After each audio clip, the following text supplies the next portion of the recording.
This is Ben here with Olson's Hi-Fi. I'm here this week with KEF's KC62 micro subwoofer. Man, I gotta say, this is impressive beyond explanation. I mean, it's just, I was really lowered my standards for this subwoofer because of its size. I thought it was a big marketing hype. And I gotta say, this sub really surprised me. And when I first handled it, I thought it might just a little, the build quality on this is just top notch. I mean, even for a sub that costs $1,500, this thing is a tank. It's built like a sub that costs actually much more than that. It weighs 31 pounds, and with as small of a frame that this is, that's a substantial little block. On to the aesthetics. I mean, it really is like the perfect aesthetic match for an LS50 Meta or the LS50 wireless, for which we spent a lot of time with both those doing stereo listening and just seeing how this sub did for music and TV and movies. But I gotta say that, you know, even for speakers that aren't KEF, if you just need a small sub, I can't think of any other sub on the market that does what this does. This really dips very low. Now it says it goes up to 105 dB, and it's not doing 11 hertz at that level, of course, but this does have some very satisfying low level frequencies. You know, where I was like, I spent the majority of time was with music, and we had these, of course, the majority of the time we had them you know, paired up with the LS50 Meta and a couple different amps, and running them out the stereo inputs, or the sub output from the amps.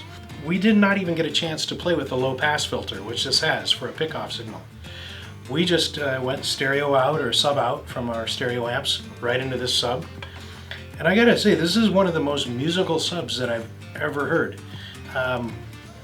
It really seems to be as fast or approaching the speed of some of the REL subs. I'm a huge REL fan. I have a REL subwoofer at home. For me to say that this small thing is doing that is pretty substantial.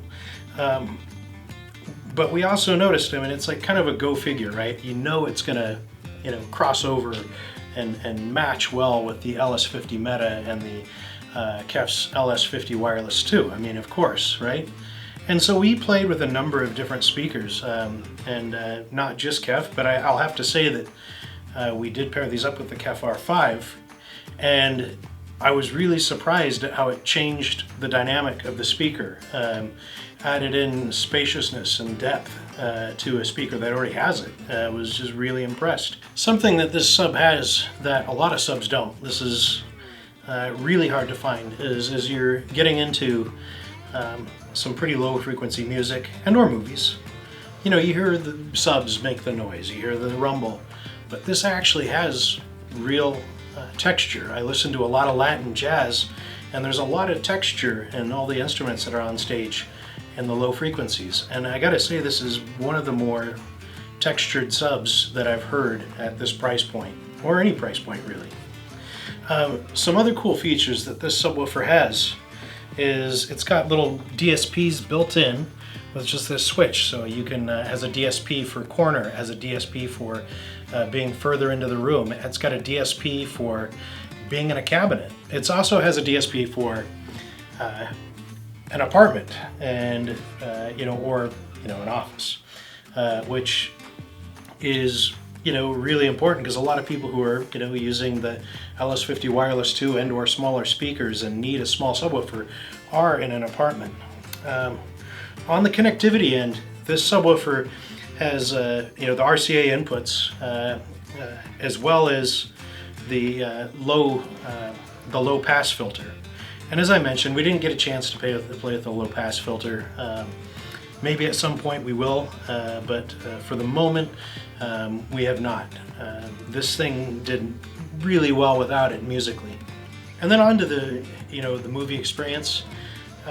I use this, and I have a couple of reference movies I do to test subs. One of them, of course, is Blade Runner 2049. The intro to that has really sustained low frequency. And so I don't want to oversell on this sub or say that it's going to do with, you know, what a 15-inch woofer would do with a couple thousand watts. But I will say that I was blown away with the performance that this, and you know, with this put out at this size and the price point. So this is a very satisfying movie sub.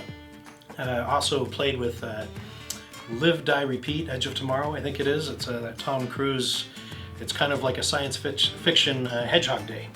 And there's an extremely low frequencies in the beginning of that movie. It's another reference test for subs that we have.